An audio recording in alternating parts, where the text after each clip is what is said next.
Merci beaucoup, bonjour à tous. Je tiens particulièrement à remercier Mohamed Zidi pour son invitation, avec qui j'ai partagé la charge des gardes au CHSCT des 15-20 à Paris pendant nos années d'internat, ça remonte à quelques années, et je le remercie pour la qualité de l'organisation.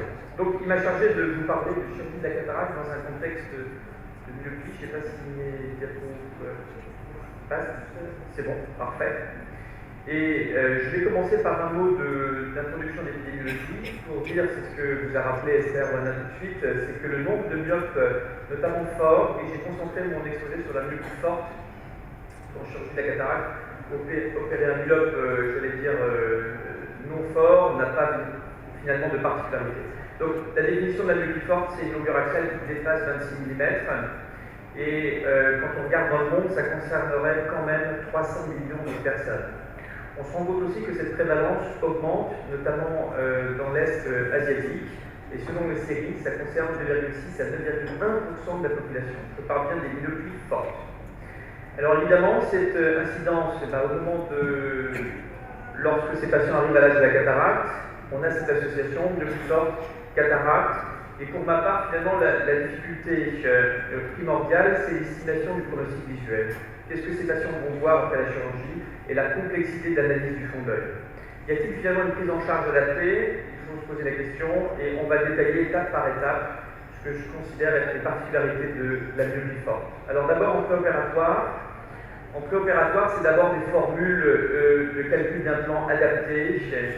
Et pour ma part, dès que ça dépasse 24,5 mm, je donne ma préférence à la formule SRKT qui donne des meilleurs résultats. EGIS pour les formules un peu plus modernes, si vous disposez notamment de biomètres non contact de type Google Master, qui sont des formules de 4e génération qui prennent 7 éléments de mesure, la longueur axiale, mais aussi la profondeur du champ antérieur, particulièrement importante quand on parle de myopie forte, la réfraction, l'âge du patient, l'épaisseur du cristallin et aussi le diamètre horizontal. Alors, cette étude intéressante a comparé les 9 formules, et ce qu'il en ressort, c'est que finalement les résultats sont d'autant plus fiables que le chirurgien est habitué à sa formule et à sa machine. Autrement dit, c'est l'association de la formule et de la machine qui sont importantes plus que la formule elle-même. Donc il faut avoir confiance sur son matériel. Et puis c'est vrai qu'avec le temps, souvent nous-mêmes on rectifie un peu les formules, on a appris à connaître les petites erreurs, et on bloque un petit peu un calcul d'implant, on s'est retiré moins 0,25, moins 0,50 quand il faut. Donc voilà, quand vous changez de formule, faites attention, c'est aussi important. Je pourrais ajouter le facteur lié à l'implant, ça va de soi. Alors se pose très vite, avec le patient myope, la fameuse question de la réfraction cible. Alors quand on parle de myopie pas forte, le tableau ne serait pas le même. Évidemment, il y a beaucoup plus de gens qui sont dans les métropies. Lorsqu'on parle de myopie forte, avec toujours cette incertitude sur le pronostic visuel, sur la fonction maculaire, c'est vrai que ma préférence vient vite à la myopie résiduelle, et souvent je vise moins 2,50 à moins 3 en vision résiduelle. La question de la bascule se pose très très vite chez les patients qui sont habitués à porter des anticontacts. Eux sont habitués à l'émétropie, savent ce que c'est qu'une presbytie induite par la correction de la myopie, savent porter des lunettes loupe. Donc là aussi, c'est quelque chose que je discute longuement avec les patients pour qu'ils puissent percevoir en fait ce qui va les attendre en post-opératoire.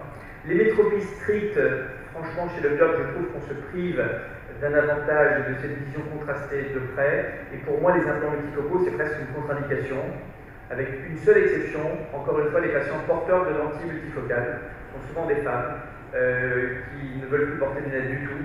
Et là, c'est mon exception à l'implantation d'implants multifocaux, avec des résultats un peu meilleurs avec les implants multifocaux que ce que les gens connaissent avec les lentilles multifocales. Là aussi, parce que souvent on a compensé la myopie totalement à l'intérieur. Alors, faut-il un OCT systématique? Et là, j'anticipe un peu sur ma présentation suivante. Dans le cas de myopie forte, je vais dire la réponse est assez évidente, c'est oui. Je vais commencer par illustrer mon propos avec un seul exemple. Cette patiente a 1/10 par une 3, se plaint de métamorphopsie, moins 5,50, une longueur axiale, vous voyez, assez longue, elle est FAC. Il y a une cataracte qui est assez importante. Pour autant, le 1/10 P3, il y a une petite discordance. On se demande, l'analyse du fond d'œil n'est pas évidente. Allez dire si ce fond d'œil au niveau maculaire est strictement normal ou pas. Et surprise, lorsque vous faites l'OCT, vous êtes en face d'un trou maculaire de stade 4. Donc là aussi, pour moi, l'OCT est devenu l'élément absolument indispensable. L'analyse d'un fond d'œil d'un lobe fort est quasiment impossible au fond d'œil.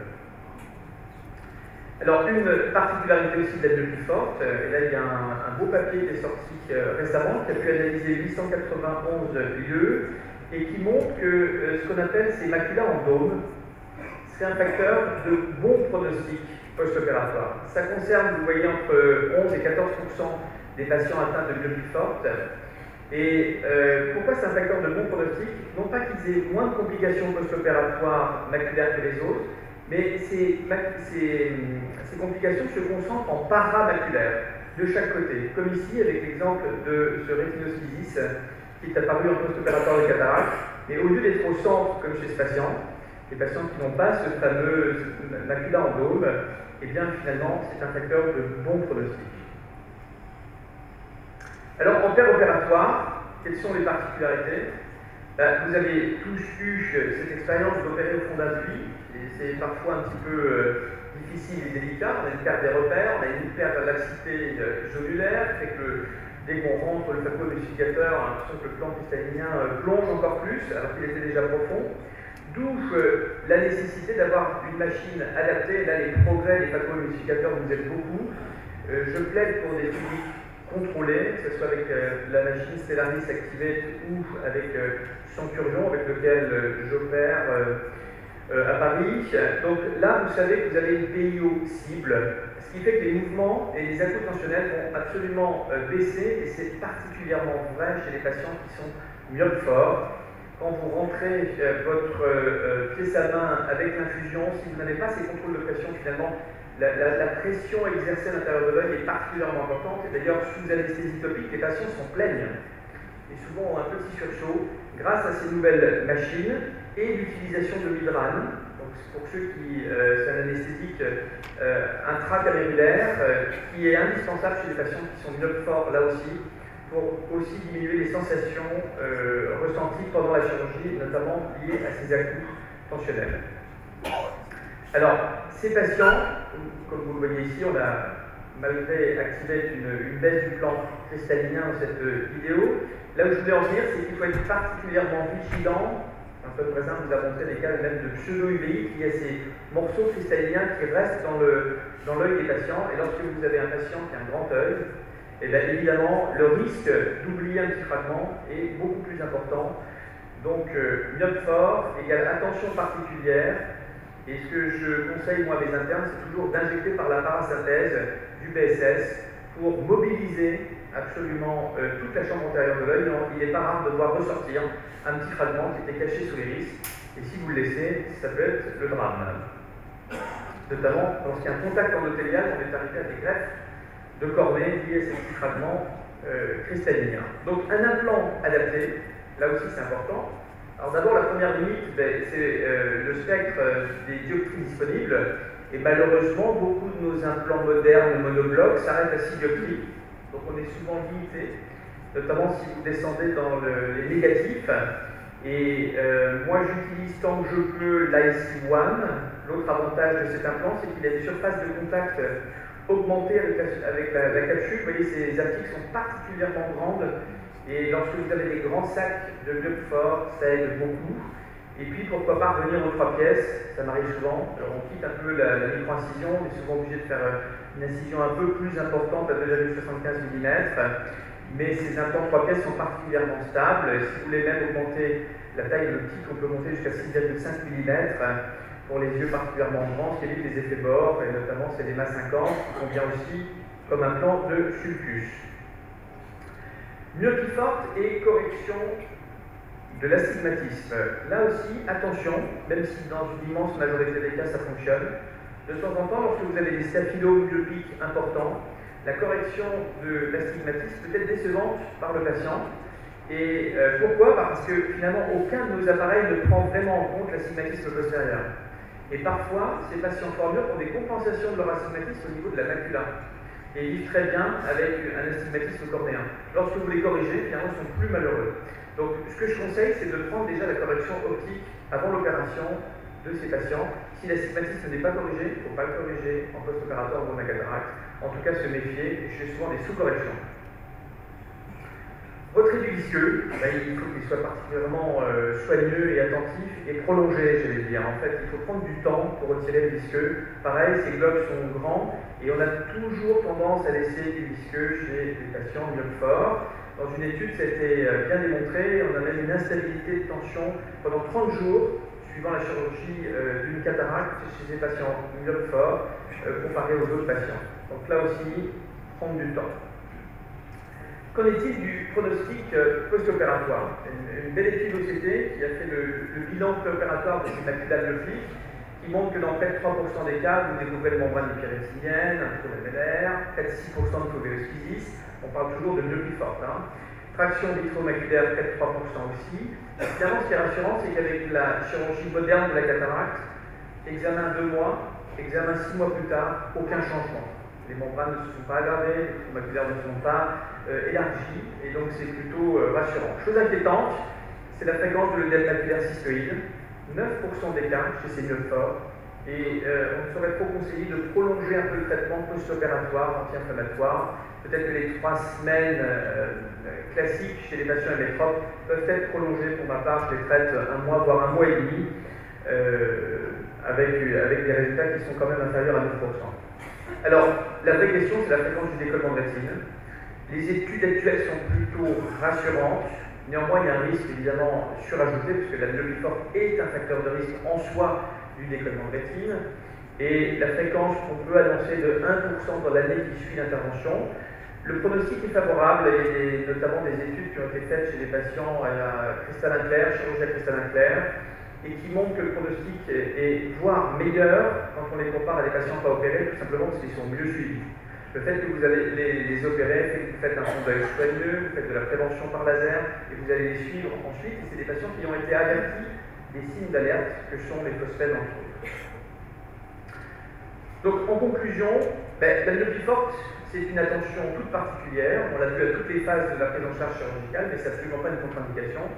L'évaluation préopératoire doit être soigneuse, on a vu qu'il y avait besoin de formules et de réfraction cible ciblées, gestion d'information des risques spécifiques aux patients, il ne faut pas que le patient soit déçu, technique un peu adaptée fluidique, mais globalement, si je devais conclure, c'est que la satisfaction des patients est à la hauteur de ces difficultés et les résultats sont plutôt spectaculaires et souvent, les quelques exemples de patients qui pleuraient de joie après l'opération étaient justement ces patients atteints de myopie forte. Donc, je ne peux que vous encourager à les opérer. Je vais passer directement à ma présentation suivante, qui est très liée avec la première, puisque c'était l'intérêt de l'OCT systématique en préopératoire de chirurgie de la cataracte, hors myopie forte, toute cataracte confondue.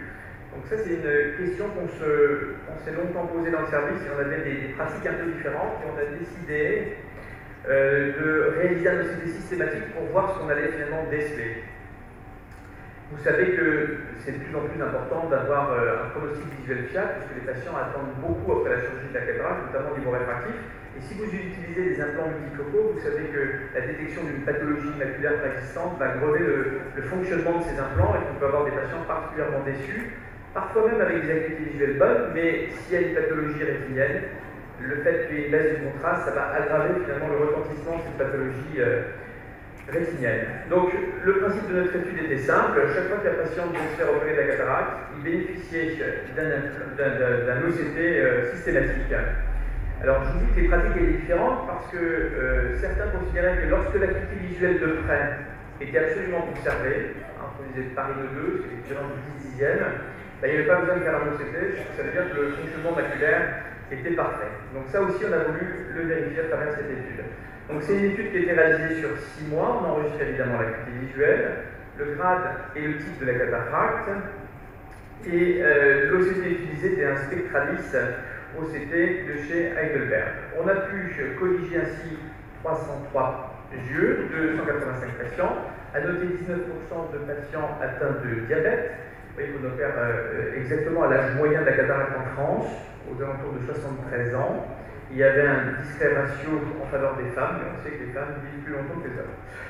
Donc, qu'est-ce qu'on a trouvé? Eh bien, dans 24% des cas, l'OCT a permis de révéler une anomalie maculaire. Alors si on va un peu plus dans le détail de ces résultats, de quoi s'agissait-il? Oui, dans 10% des cas, il s'agissait de maculopathie liée à l'âge, donc des choses pas très graves, l'existence de Drusen, de décollement de l'épithèle pigmentaire, d'altération maculaire. Plus intéressant peut-être était la détection de membranes épirétiniennes, on verra tout à l'heure pourquoi, 6% des cas. Œdème maculaire, 4% des cas, probablement lié à notre population diabétique. Des véritables DNLA et des néovaisseaux, des atrophies géographiques, trous lamellaires et syndrome de traction vitréomaculaire de manière plus anecdotique. Peut-être plus intéressant, qu'en était-il de ce facteur prédictif qui était l'acuité visuelle de près? On s'est rendu compte qu'il était assez mauvais, puisque dans le groupe des patients qui avaient une acuité visuelle de près parfaite, on détectait quand même dans 21% des cas des anomalies maculaires. Alors évidemment, ce chiffre augmente lorsque l'acuité visuelle de près diminue, ça monte à 27%. Il augmente encore cette discrimination si maintenant on prend en compte le fond d'œil, est-ce que le fond d'œil apparaissait normal ou pas normal, on passe de 9 à 27%. Et lorsqu'on additionne les deux facteurs, c'est-à-dire fond d'œil qui apparaît normal à l'examinateur, acuité visuelle de près parfaite, on trouve quand même, dans 9% des cas, des anomalies maculaires que je vais vous présenter dans un instant. Alors voilà les 9% d'anomalies maculaires détectées chez ces patients qui avaient un fond d'œil normal, je vous le répète, et une acuité visuelle de près parfaite. On détecte essentiellement un trou lamellaire, des membranes épirétiniennes notamment adhérentes. Le diagnostic est extrêmement difficile à faire, l'existence de Drusen, un syndrome de traction vitréomaculaire, donc des choses quand même pas tout à fait neutres. Donc, au total, la sensibilité de notre examen clinique, elle est assez faible. Dans notre étude, elle est à 76%. C'est pas parce que vous ne voyez rien, c'est pas parce que le patient a parido 2 qu'il n'a rien au fond d'œil. Et l'examen, donc au total, apparaît bien indispensable. Et avec une fréquence d'un patient sur 4, finalement, l'OCT maculaire systématique, à mon avis, est tout à fait justifiée. Alors, l'intérêt des membranes, je vais revenir et dire un petit mot là-dessus, mais il est extrêmement important parce que quand vous détectez une membrane épirétinienne, y compris adhérente, vous avez un surrisque d'œdème maculaire systémique post-opératoire à près de 5. On a 5 fois plus de chances de faire un œdème maculaire si vous avez une membrane épirétinienne détectée à l'occasion de cet examen. Donc ça, c'est des choses, maintenant, je préviens mes patients systématiquement. Quand je découvre ces membranes, je leur dis attention madame, peut-être que vous ferez un œdème maculaire, vous aurez une injection, c'est pas grave, et les patients le prennent beaucoup mieux lorsqu'ils sont avertis que lorsqu'ils découvrent que la vision baisse 3 semaines ou un mois après l'opération. Ils vous en veulent beaucoup et sont très anxieux parce que ça touche la rétine. Et quand on leur dit c'est un œdème maculaire, c'est pas grave, ils ne vous croient pas. Et on a parfois du mal à les gérer, en tout cas sur le plan psychologique. Alors, tout ce qu'on découvre en maculopathie liée à l'âge, c'est une incitation, même si on n'a pas de preuve scientifique formelle, à utiliser des implants à filtre jaune. En tout cas, c'est ma pratique personnelle. Et pour ma part, c'est une contre-indication totale à l'utilisation des implants multifocaux. Alors, que dit la littérature? La littérature est un peu divergente parce que les définitions et la réalisation de l'examen en OCT n'est pas forcément systématique, et dans la plupart des études, c'était lorsqu'il y avait une anomalie en fait détectée au fond d'œil que les gens ont fait l'OCT. Mais pour l'équipe qui avait un peu le même protocole que nous, on trouve une fréquence voisine, puisqu'ils trouvaient 21% de lésions versus 24% dans notre cas, et la répartition est globalement la même entre les études. Donc, en conclusion, nous avons démontré l'intérêt de l'OCT systématique en préopératoire de la cataracte, notamment la chirurgie moderne.